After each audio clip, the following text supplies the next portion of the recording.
খোলাল জান্নাহ। আল্লাহু আকবার। আমার ভাইরা, এই যে দুনিয়াতে তাদের কোনো ভয় নাই। এই বাংলাদেশ, এই বলদ বাংলাদেশ, ভালো করে বুঝো, আমেরিকারও ভয় আছে। কখন জানি চীন রাশিয়া এক হয়ে হামলা করে বসে, ঠিক কিনা? এরপরে রাশিয়ার ভয়, ইউক্রেনে যেভাবে ইউরোপিয়ানরা সহযোগিতা করতেছে, এখনই তো রাশিয়া মরে মরে ভাব, কি বলা হয়, তেহরানের ড্রোন দিয়ে তাকে যুদ্ধে লড়তে হয়। চীনের ভয়, তাইওয়ান নিয়ে যেন কি হয়ে যায়। ইন্ডিয়ার ভয়, কখন জানি চীন আমার উপরে হামলা করে লাদাখ আর অরুণাচল দখল করে নেয়। পৃথিবীর সবগুলি দেশ শত্রু পক্ষের কারণে ভীত সংস্তব্ধ। আমেরিকার আরো বেশি ভয়, তালেবানরা যেভাবে আফগান আমাদের কাছ থেকে কেড়ে নিল, তালেবানদের কায়দা যদি কি বলা হয় আমেরিকার শহরে শহরে শুরু হয়, তাহলে আমরা শেষ। একটা রাষ্ট্র শুধু লা খাউফুন আলাইহিম, ভয় নাই, সেটা আফগানিস্তান। পৃথিবীর কোন রাষ্ট্র এখন তাদেরকে চোখ রাঙায় তাকাবার সাহস পায় না, ঠিক কিনা? আপনি যদি একেবারে হালের বলদ না হইয়া সিলেটের চা বাগানের শ্রমিক না হয়ে একটু জ্ঞানী হন, আমেরিকায় চলে যান। ডোনাল্ড ট্রাম্প নির্বাচিত প্রেসিডেন্ট, 20 তারিখে দায়িত্ব বুঝে নেবে। আমি নাম রাখছি ডোনাল্ড ট্রাম্প।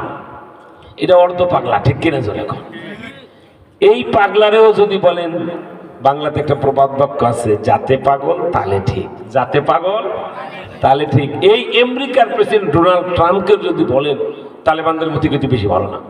তারা তো আপনাদের কাছ থেকে আফগানটা কেড়ে রেখে দিল, আপনাদের 200 হেলিকপ্টার একটাও ফিরে আনতে পারলেন না, আপনাদের সৈন্য তো কত মারা গেল। এখন তারা আবার পাকিস্তানেও মনে হয় ইসলাম ইমারত করে ফালাবে ভাব, ঠিক কিনা বলে? পাকিস্তান যে আফগানিস্তানের সীমান্তে বলে আমার তেহরিকে তালেবান পাকিস্তানি নাগরিকরা সেখানে ঢুকে হামলা করে, জন্য আমি হামলা করি, আসলে এটা না। আসল হলো পাকিস্তানের সেনা নায়ক যারা, আয়তার শাহবাজ শরীফ, ইমরান খান, আর তারপরে আপনার কি বলা হয়, কি শরীফ না, কি শরীফ ছিল আগের রাষ্ট্র প্রধানমন্ত্রী, নওয়াজ শরীফ। এই সব শরীফরা আর বাংলাদেশের হাসিনা খালেদারা এক কোম্পানির মালিক, একই কোম্পানির মালিক। ওই অক্সফোর্ডের প্রোডাক্ট, কি বলেন, ঠিক না?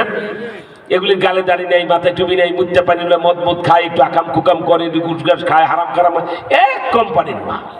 তাই এদের ভিতরে ভয় ঢুকছে, আফগানিস্তান ইসলামী ইমারত হয়ে গেল, আবার পাকিস্তানে তেহরিকে তালিবান কি যেন ভাবসাব দেখাইতেছে, না জানি ক্ষমতা নেয় ভাব।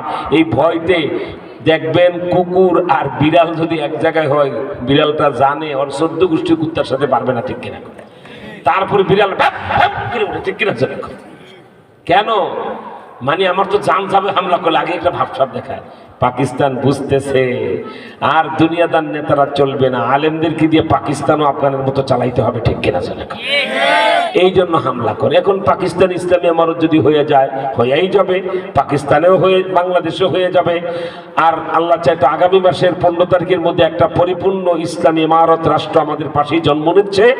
বিশ্ব সন্ত্রাসী জালেম খনি ওই বার্মার বুক চিরে আরাকান স্বাধীন সার্বভৌম ইসলামী রাষ্ট্র হচ্ছে আল্লাহর ফজলে ইনশাআল্লাহ। আল্লাহু আকবার বলেন। অন্তত আমার সীমান্তের কাছে একটা ইসলামী রাষ্ট্র পাবো, একটা হাত হলো আমাদের বাড়বে, ঠিক কিনা? এইভাবে দেশে দেশে তো ইসলাম রাষ্ট্রীয়ভাবে প্রতিষ্ঠিত হয়ে যাবে। তা আপনি আমেরিকা একটা কাজ করেন, 6000 পরমাণু বোমা আছে, 6টা মারলেই তো আফগানদের একটু যাই বোমা টোমা মাইরে সাইজ করে দেন। এই প্রস্তাব যদি কেউ ডোনাল্ড ট্রাম্পের করে হয়, কতটা তালে ঠিক জানেন? বলবে, তোমার যদি গুড়া কিরমি থাকে আর যদি চুলকানি থাকে, তোমার দেশে সৈন্য পাঠাও, যেই মারি খাইয়েছি কিয়ামতের আগে আর আফগানিস্তান যাবো না। I can challenge not only Bangladesh, all countries of the world, side to side and corner to corner, all over of the world, east to west, west to east, north to south, south to north. গোটা পৃথিবীর কোন দেশ আছে, কোন বাপের বেটা আছে তালেবানদেরকে challenge করতে পারে? সেই রাষ্ট্রের নাম কম, কেউ নাই, কেউ সেখানে সৈন্য পাঠাবে না। লা খাউফুন আলাইহিম হয়ে গেছে তাদের, ওয়ালা হুম ইয়াহজানুন। তো আখিরাতে দুনিয়াতে এইভাবে জীবন বাজি রেখে একটা ইসলামী ইমারত যারা করে, তারা বীরের বেশে জান্নাতে ঢুকবে, ঠিক কিনা? জোরে বলে। আর আমাদের দশা, আমার ভাইরা, সেই জন্য আল্লাহর রাস্তে আপনাদেরকে বলি, আপনারা এটার নাম তাফসীরুল কোরআন দিয়েছেন। কোরআনে কারীম এত বরকতময় কিতাব, গোটা পৃথিবীর জ্ঞানের ভান্ডার এখানে। আপনি ব্যক্তিগত কথা, সামাজিক কথা, রাজনৈতিক কথা, সংসদের কথা, ভোটের কথা, এরপরে সৌরজগতের কথা, দোকানদারির কথা, ব্যবসা বাণিজ্যের কথা, আল্লাহু আকবার, আপনি কি জানতে চান কোরআনে? যা জিজ্ঞেস করবেন সব কথার জবাব কোরআন তার বুক খোলায় বলে দিবে। সুবহানাল্লাহ। আমার ভাইরা, কোরআনে কারিমের পরিচয় নাও। তুমি যদি কোরআন বুকে নিয়ে চুমা খাও, কোরআন আমার নাম বরকতুল্লাহ আমার মায় রেখেছে, আমার নাম রহমতুল্লাহ আমার বাবা রেখেছে, আমার নাম নেয়ামতুল্লাহ আমার নানাই রেখেছে। কোরআন আমাদের তো নাম আছে, তোমার কি নাম আছে? আল্লাহর কোরআন বলে আরে হালের বলত, তোমার নাম রেখেছে তোমার মা বাবা দাদা দাদি নানা নানি, আমার নাম রেখেছেন স্বয়ং আল্লাহ। আমার নামটা শুনতে চাও? যদি বলেন হ্যাঁ শুনতে চাই, কোরআন বলে তাহলে শুনে নাও, ইন্নাহু লাকুরআনুন কারীম। আমার নাম হলো কোরআন কারীম। আল্লাহু আকবার বলবেন না? আমার ভাইয়ের, একটা লোক যদি আপনাদের এলাকায় নতুন রাস্তা দিয়ে হাঁটতে দেখেন, এই কমন কয়েকটা প্রশ্ন হয়। এক নম্বর, ভাই আপনার নাম কি? অমুক। আপনি কোথায় থেকে এসছেন? অমুক জায়গা থেকে। কার বাড়িতে যেতে চান? ঠিক কিনা বলেন। কেন আসছেন? আল্লাহু আকবার। কোরআনে কারীমকে এই প্রশ্নগুলি করে দেখো, কোরআন সব কথাগুলির উত্তর দিয়ে দেবে। সুবহানাল্লাহ বলেন। কোরআনকে যদি জিজ্ঞেস করেন তোমার নাম কি, বলে দিল কোরআন। কোরআনকে যদি জিজ্ঞেস করেন, কোরআন আপনি কোথায় থেকে আসছেন, আমরা বলি না লোকটা ভাই ভাই ঢাকা থেকে আসছি, অমুক ব্যক্তির বাড়ি খুঁজতেছি, ঠিক কিনা বলেন। কোরআনকে বলেন, কোরআন তুমি কোথায় থেকে এসছো? আল্লাহর কোরআন বলবে আমি আমেরিকা থেকে আসি নাই, রাশিয়া থেকে আসি নাই, রবি ঠাকুরের কলমের খোসা থেকে আমি বের হই নাই, আর তোমাদের নজরুলের কলমের কালি থেকে আমি বের হই নাই। আমি কোথায় থেকে আসছি জানো?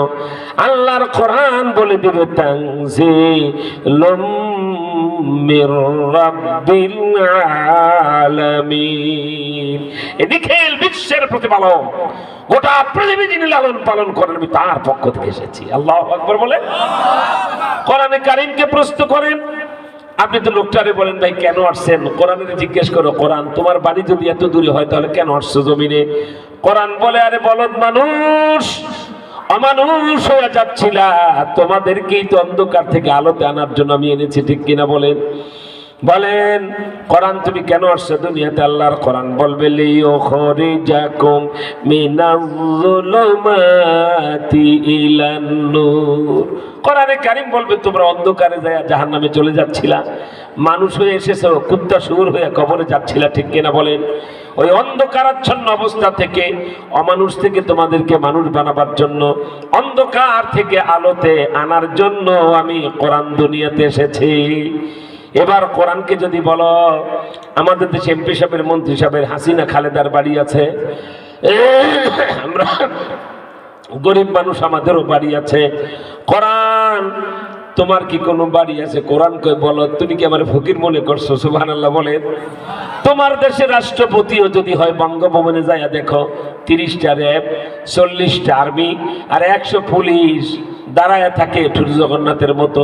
এই এক দেশের বেশি লোক তোমার দেশের রাষ্ট্রপতির বাড়ি পাহারা দেয় না। আমার বাড়ি এমন জায়গায়, আমার বাড়ির 70,000 গেট আছে, প্রত্যেকটা গেটে 70,000 ফেরেশতা আমার বাড়ি পাহারা দেয়। আল্লাহু আকবার। আর তোমার ঢাকায় বঙ্গভবনে, আমেরিকা, রাশিয়ায়, সৌদি আরবে, কুয়েত, কাতার আমার বাড়ি না। আল্লাহর কোরআন বলে বাল হুয়া কুরআনুম মাজিদুম ফি লাওহিম মাহফুজ। চতুর্থ আসমানে আমার বাড়ি, এমন সংরক্ষিত জায়গায় পৃথিবীর কারো ক্ষমতা নেই সেখানে ঢুকে, ঠিক কিনা বলে। এক একটা গেট 70,000 ফেরেশতা পাহারা দেয়। এবার কোরআনকে বলেন, কোরআন এবার তোমার কাছে জানতে চাই, আমরা আর মুজিববাদ চাই না, জিয়াবাদ চাই না, ন্যাশনালিজম, কমিউনিজম কোনো ছাতা মাতার পছন্দ করি না। এখন এক কথায় আমাদেরকে মূর্খ সূর্খ মানুষ আমাদেরকে বুঝায় দাও, আমরা কিচ্ছু মানবো না, শুধু তোমারে মানবো আর নবীজির সুন্নত মানবো, অর্থাৎ তোমার মাধ্যমে নবীজি যা বলেছেন তা মানবো। আমরা কি বিপদ থেকে রক্ষা পাবো? আমরা কি চোর ডাকাত মুক্ত বাংলাদেশ পাবো? আমরা কি এক মুঠ খেয়ে পরে আরামে থাকা যায়? চুরি ডাকাতি হবে না, মেয়েরা রাস্তায় গেলে ধর্ষিতা হবে না, কার উপরে কেউ জুলুম করবে না, থানায় গেলে ওসি ঘুষ যাবে না। তোমাকে যদি মেনে চলি তাহলে কি আমরা এমন একটা পরিবেশ পাবো? আল্লাহর কোরআন বলে বলো এই কামরার জন্যই তো আমি দুনিয়াতে আসছি। সুবহানাল্লাহ জোরে বলেন। ফামান তাবিআহু, পড়েন ফামান তাবিআহু দায়া ফালা খাউফুন আলাইহিম ওয়ালা হুম ইয়াহজানুন। আল্লাহর কোরআন বলে আসো, আমার আনুগত্য করে দেখো, লা খাউফুন আলাইহিম ওয়া লা হুম ইয়াহজানুন, ভয়ও থাকবে না, আখিরাতে বেহেশতে যেতে চিন্তাও করা লাগবে না। সুবহানাল্লাহ। এতটুকুন কোরআনের কথা বলার পরে জানতে চাই, কোরআন মানতে কারা রাজি? হাত তোলা, আল্লাহু আকবার বলে দেখা। আওয়াজ পছন্দ হচ্ছে না, চিৎকার করে আল্লাহু আকবার বলতে হবে। নারে তাকবীর, নারে তাকবীর, দিন ইসলাম, দিন ইসলাম, আল কোরআনের আলো, নারে তাকবীর। এ বাবা শুনো, ইসলাহি বয়ান বলো, তরিকার কথা বলো, আর কোন দুনিয়ার বয়ান বলো, যেখানে তাফসীর মাহফিল দেখি আমি নিজে এক্সাইটেড হয়ে যাই, এলোমেলো হয়ে যাই। কোরআনের মধ্যে এমন মজার কথা আল্লাহর জমিনে কোনো কিতাবে নাই, ঠিক কিনা জোরে বলে। আরেকটা কথা হলো, যদি মাথায় তোমার টুপি থাকে, গালে দাঁড়িয়ে, ওজুর আগে মেসওয়াক খাওয়ার আগে দস্তরখান, মিথ্যা কথা বলো না, হারাম খাও না, সারা দিন 24টা ঘন্টা চেষ্টা করে একটা গুনাহ যেন আমার স্পর্শ করতে না পারে। এই হালতে আল্লাহর কোরআন খুলে পড়ে দেখো, কোরআনের আয়াতের বাঁকে বাঁকে, লাইনের ফাঁকে ফাঁকে আমার আল্লাহর নূর দেখা যায়। কোরআন এমন কিতাব, আল্লাহু আকবার। বাবা আমি এখানে যদি 7 দিন বসে থাকি, একটা একটা করে যদি ওই দোকানদারেরা দোকানদারির প্রশ্ন করো, ব্যবসায়ী ব্যবসার কথা বলে, রাজনীতিবিদরা রাজনীতির কথা বলে, যারা সংসদ নির্বাচন করবে সংসদের কথা বলে, একটা একটা করে প্রশ্ন করো, কোরআন শরীফ খুলে খুলে দেখায় দেবে সব কথার জবাব কোরআনে আছে। সুবহানাল্লাহ বলে। কয়েকটা প্রমাণ নেন আপনারা, বলতে পারেন কোরআন 53 বছরে বিরক্ত হয়ে গেছি, পারে নাই মুজিব, পারে নাই জিয়া, পারে নাই হাসিনা, পারে নাই খালেদা, পারে নাই এরশাদ, কেউ শান্তি দিতে পারে নাই। কোরআন রে, আমরা এই রাষ্ট্রটা যদি তোমাকে দিয়ে শাসন করি, রাষ্ট্রের কোনো কথা কি তোমার ভিতরে আছে? কোরআনকে তুমি কি সিলেটের চা বাগানের ব্যাককল শ্রমিক? একটা দুইটা আয়াত না রে বল। আল্লাহ পাক 114টা সূরার মধ্যে একটা সূরাই তো রাষ্ট্রের নামে নাযিল করেছেন, সূরা মুলক। সুবহানাল্লাহ বলে। কোরআনে কারীমকে যদি বলেন, কোরআন এই বাংলাদেশে জমি নিয়ে তো মারামারি হয় না, এই বাংলাদেশে গরু নিয়ে ছাগল নিয়ে তো মারামারি হয় না, সংসদ নিয়ে যত মারামারি হয়, সংসদ নেতা নেতা এমপি, ঠিক কিনা বলে? ওই সংসদের কথা কি তোমার ভিতরে আছে? আল্লাহর কোরআন বলে খুলে দেখো, 114টা সূরার একটা সূরাই হলো সংসদের নামে সূরাতুশ শূরা, ঠিক কিনা ধরে বলে। আল্লাহর কোরআনকে বলেন কোরআন। তোমার কাছে জানতে চাই, আজকে আমি আর বেশি কথা বলার সময় দিতে পারবো না, শুধু এখানে বাজার আছে কাছে, কি বাজার, নাম কি?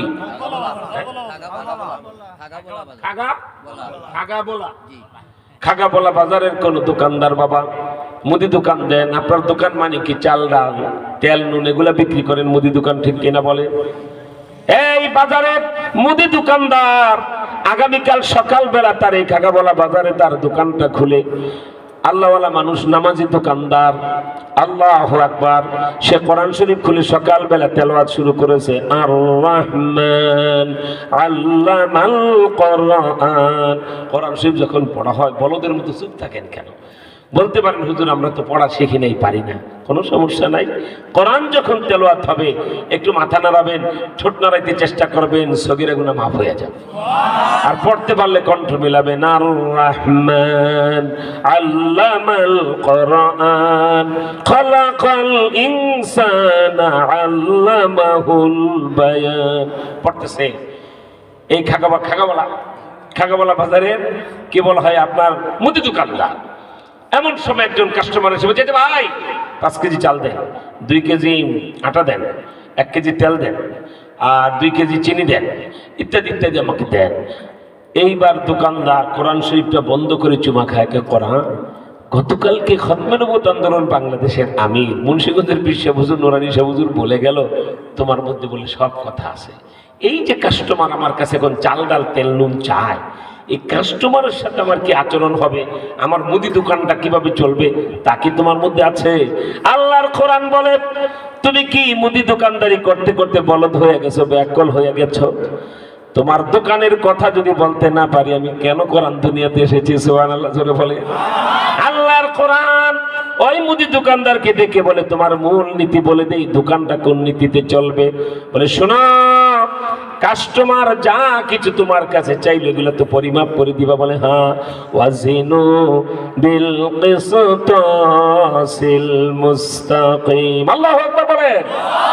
কোরআন বলে সাবধান, 16 বছর কাকা বলা বাজারের তুমি মুদি দোকানদার, ভালো করে শয়তানি শিখেছো। দাড়ি পাল্লাটা হাতে নিয়ে কোন আঙ্গুলটা কোন রশিতে একটু প্যাঁচ দিলে 1400 টাকা 1600 টাকা বানায় 1 কেজি বানায় দেওয়া যায়, ঠিক কিনা বলে?